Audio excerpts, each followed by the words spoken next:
संभल के भूड़ इलाके में जनसंपर्क करने पहुंचे शिवपाल यादव के बेटे आदित्य यादव ने गांव बमनपुरी में मंच से कहा कि रेलवे एयरपोर्ट सब बेचा जा रहा है। कहा कि चाय बेचने वाले के हाथ बागडोर दे दी गई है। चाय बेचने वाला सब बेचेगा और कमाकर घर कुछ नहीं ले जाएगा। हालांकि बाद में उन्होंने मंच पर दिए अपने बयानों के सवाल पर मीडिया के कैमरों के आगे पल्ला भी झाड़ने की कोशिश की और बोले कि यूपी में पक्ष विपक्ष के बीच सीधे चुनाव है। आदित्य यादव ने ओबीसी और अपना दल की जमानत जब्त होने का दावा किया। बाबरी मस्जिद को मुसलमानों के समर्थन के मायावती के भतीजे आकाश आनंद के बयान से खुद को अलग करते हुए कहा कि इस सवाल का जवाब उनसे ही पूछना चाहिए। प्रयास किया जा रहा है कि जो किसान कभी अपनी स्वेच्छा से मंडी में अपने अनाज को, अपने धान को बेच सकता था, आज वो पूरी तरह पूंजीपतियों और निजी हाथों में जाने का मजबूर हो जाए, ऐसी व्यवस्था भारतीय जनता पार्टी कर रही है। रेलवे से लेके एयरपोर्ट तक सब बेचा जा रहा है। सब निजी हाथों में बेचने का काम भारतीय जनता पार्टी कर रही है और इससे सम्मिलित इसलिए नहीं होना चाहिए क्योंकि जब आप अपने देश की बागडोर एक चाय बेचने वाले के हाथ में देंगे तो चाय बेचने वाला हमेशा बेचेगा ही, कुछ कमा के घर नहीं लेके आएगा। इसी तरीके से आज हमारा रेलवे बेचा जा रहा है, ट्रेनें बेचे जा रहे हैं। सीधे तौर पे भारतीय जनता पार्टी को उत्तर प्रदेश के अंदर एक अकेली पार्टी जो विपक्ष की भूमिका में आज दिखाई देती है, वो निश्चित ही समाजवादी पार्टी और आदरणीय अखिलेश यादव जी।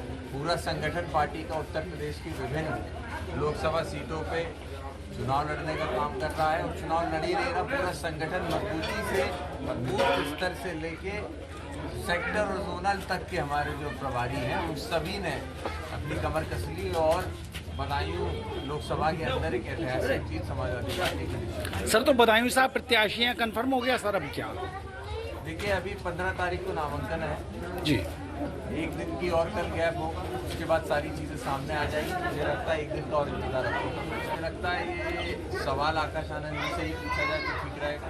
हम लोग अपनी नीतियाँ विकास के कार्य को लेकर जनता के बीच जा रहे हैं।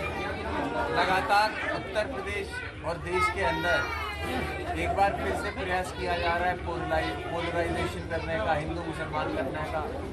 आज जनता के बीच में अहम मुद्दे विकास है, पोलराइजेशन नहीं है। उन्हीं को लेकर हम लोग जनता के बीच जा रहे हैं। कोई प्रभाव नहीं होगा। चुनाव एक पे एक का होने जा रहा है।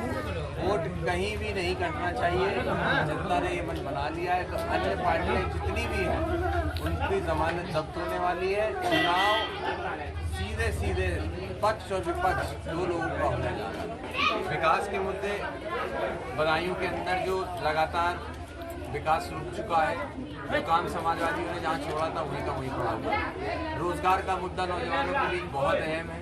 किसानों के बीच बढ़ रहे खाद के दाम, बीज के दाम, साथ ही में उनकी उपज का सही दाम न मिलना, मंडियाँ खत्म होना और किसान के लिए सबसे बड़ा मुद्दा जो आवारा पशु उनकी फसल बर्बाद कर रहा है, ये एक अहम मुद्दा होने वाला है। संभल हो, बदायूं हो या अन्य जहाँ की सीट हो, जैसे मैनपुरी है, जसवंत नगर है, इन पे हम लोगों को जनता ने आशीर्वाद दिया है। कब्जा हमने कभी कहीं नहीं किया, ये बात मैं पहले क्लियर कर दूँ। दूसरी बात, जहाँ तक आपने पूछा विकास कभी नहीं रुकता, विकास कभी पूरा नहीं होता।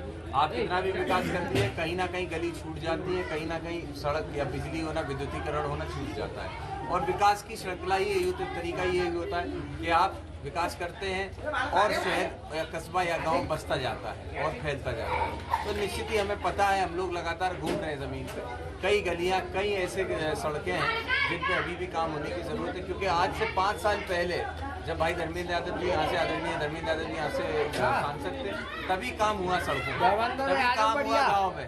तो उसके बाद काम कहीं हुआ नहीं। इसीलिए मैं समझता हूँ कि बहुत सारे ऐसे विकास कार्य हैं जो गुन्नौर के अंदर और संभल के अंदर और बदायूं के अंदर होंगे। मैनपुरी बिल्कुल तय है, समाजवादी पार्टी वहाँ से जीतेगी। जनता का मन पूरा आदरणीय डिप्पल यादव जी को वोट देने का है। इसमें कोई शक की बात नहीं। जितना काम आदरणीय डिप्पल यादव जी ने किया है मैनपुरी लोकसभा के लिए, उससे पूरी तरीके से क्लियर होता है कि वो समाजवादी। जी, परिवारवाद के लिए क्या, अब आप आज जाके देख लीजिए। मुझे लगता है ये सवाल आप लोग हमसे पूछते परिवारवाद का, एक बार भारतीय जनता पार्टी से पूछिए। हमसे ज्यादा संख्या परिवारवाद की भारतीय जनता पार्टी के अंदर।